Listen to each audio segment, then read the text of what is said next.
संकट कटे मिटे सब पीरा में आप सभी दर्शकों का स्वागत है।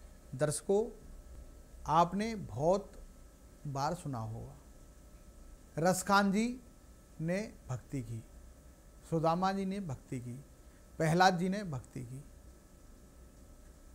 और कई ऐसे भक्त हुए जिन्होंने भक्ति के साथ साथ दर्शकों अपने जीवन को सफल बनाया और शक्ति भी प्राप्त की। जहां तक हम बात करें तो इन व्यक्तियों ने भक्ति के साथ साथ दर्शकों शक्ति को भी प्राप्त किया और फिर मुक्ति को भी प्राप्त किया। आज मैं आप लोगों के समक्ष मैं बालाजी की कृपा से भगवान की भक्ति, भगवान की उपासना और भगवान की आराधना किस प्रकार की जाए उसका संबल लेते हुए हम अपने मानव तन को सार्थक कर सकें। वैसे तो प्रभु की भक्ति के लिए कोई खास नियम नहीं होता, वह पूरी तरह भक्तों के भाव पर आधारित होती है। कहते हैं कि यदि भाव वास्तविक हो तो उन भावों के आधार पर ही प्रभु रीझ जाते हैं तथा भक्तों के जीवन में आने वाली हर प्रकार की विघ्न बाधाओं को दूर करते हैं, उसे हर प्रकार की सुखी संपन्न बना देते हैं। हालांकि यदि हम शास्त्रों पर विचार करें तो उनमें परमात्मा की उपासना के लिए विद्वानों द्वारा ज्ञान मार्ग, भक्ति मार्ग, कर्म मार्ग बताए गए हैं। एक साधारण साधक किस प्रकार उपासना करे कि वह प्रभु के निकट पहुंच सके, इसके लिए शास्त्रों में कुछ मार्ग बताए गए हैं। इनमें सर्वप्रथम है अहिंसा। अहिंसा परमो धर्म, अर्थात अहिंसा परम धर्म है।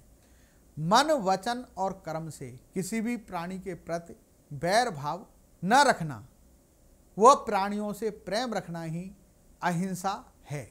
दूसरा उपाय है इंद्रिय निग्रह।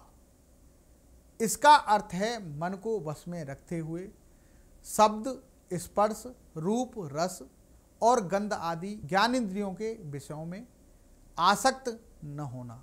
चंचल इंद्रियों को वश में करके जितेंद्रिय बना जा सकता है। तीसरा मार्ग है प्राणी मात्र के प्रति दया भावना रखते हुए उनके दुखों को दूर करने का प्रयास करना।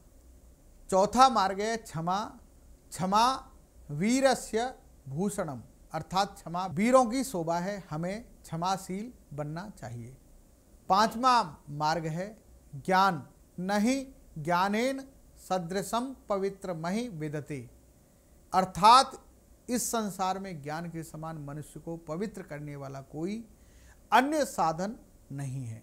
हमें अपने जीवन में ज्ञान ज्योति जलाकर सत्य असत्य, धर्म अधर्म, पाप पुण्य, कर्तव्य अकर्तव्य का विवेक जागृत करना चाहिए। छठा मार्ग है ध्यान। ध्यान का अर्थ है मन का विषयों से रहित हो जाना।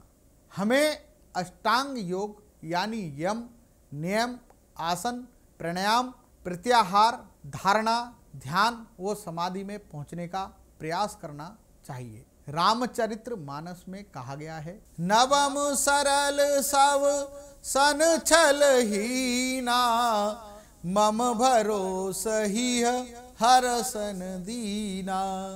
अर्थात नवम भक्ति कपट रहित सरल भाव से हृदय में भगवान के प्रति पूरा भरोसा रखना तथा दूसरों के साथ सामान्य व्यवहार करना, न तो अति हर्ष करना और ना ही अत्यंत दुखी होना।